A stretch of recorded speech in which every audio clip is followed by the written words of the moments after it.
Hello दोस्तों, मैं बबीता सिंह राजपूत अपने यूट्यूब चैनल में आप सभी का स्वागत करती हूँ। आशा करती हूँ आप लोग बहुत अच्छे होंगे। आज मैं आपके सामने एक सोहर गीत लेके आई हूँ। बहुत ही दर्द भरा सोहर गीत है। आशा करती हूँ आप लोगों को पसंद आएगा। अगर सोहर गीत पसंद आएगा तो प्यारा प्यारा कमेंट करके ज़रूर बताना। और जो लोग मेरे चैनल पर नए होंगे वो मेरे चैनल को सब्सक्राइब कर लेंगे।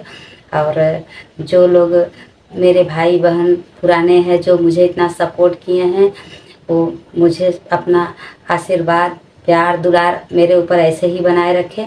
चलो, मैं आज आपके लिए एक सोहर गीत, बहुत दर्द भरा सोहर गीत लेके आई हूँ। आप लोगों को ज़रूर पसंद आएगा। चलो सोहर गीत शुरू करती हूँ। बरह बरिस के उमरिया त बाबा मोरगा वन दिहला हो सखी पिया मोरा बस पर देश उलटी नाही देखें उलटी नाही देखाई हो सखी पिया मोरा बसे पर देश उलटी नाही देखें उलटी नाही देखाई हो।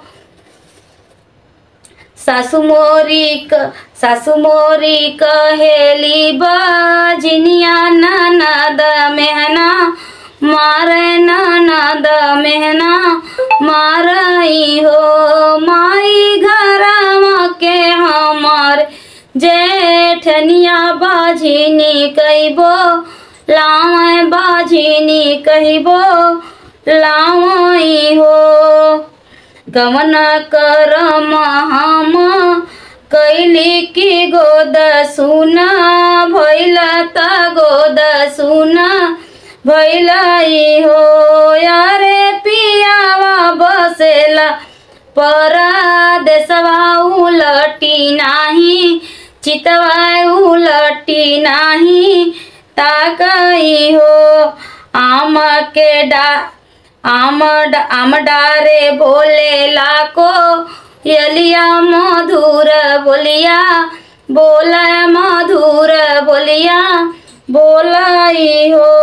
तिरिया माता पिता गरीयवलु करम दुख भोगलु ललना नाही पवलु हो। तिरिया माता पिता गरीयवलु करम दुख भोगलु ललना नाही पवलु हो।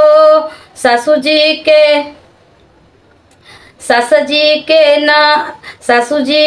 कैलू नाही सेवा ननद लती यवलु ननद लती यवलु हो। तिरिया जेठानी से कोइलू गड़वा कैसे कलाल पैबू कैसे पैबू लाल पैबू हो।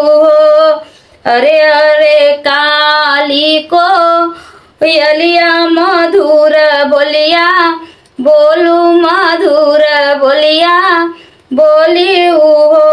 कोयल हमारा के जतना बतावल न मुख देखी बाझिनी नौआ छूटी हो। कोयल हमारा के जतना बतावा बाझिनी नौआ छूटी बाझिनी नौआ छूटी हो। भोर उठी गंगा न हाय सूरज पैया लाग सूरज पैया लाग हो। तिरिया नीति उठी सासू पैया लाग ननद के तू लरिया ननद के लरियाई हो। तिरिया नीति उठी सासू पैया लागू ननद दूला रावऊ ननद दूला रावऊ हो। बहिनी जेठानी के दीदी कहिबो लाऊ दीदी कहिबो लाऊ हो। माता पिता के आदर करियाऊ हो।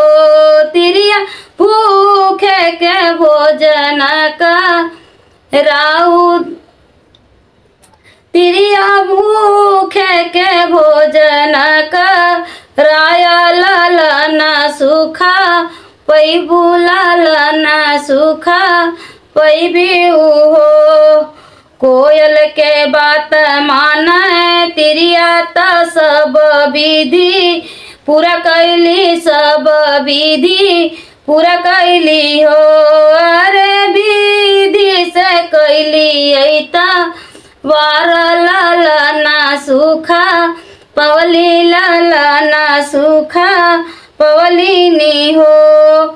सासू जे गावत यावन नदिया जावत नदिया जावत हो। बहनी नदी खेलावली तीजवा महलिया उठे सोहर महलिया उठे सोहर हो। बहनी नदी खेला मैं तीजवा महलिया उठे सोहर महलिया उठे सोहर हो। Thank you. अगर सोहर गीत पसंद आया हो तो प्यारा प्यारा कमेंट करके ज़रूर बताना। मेरा गला बैठ गया है।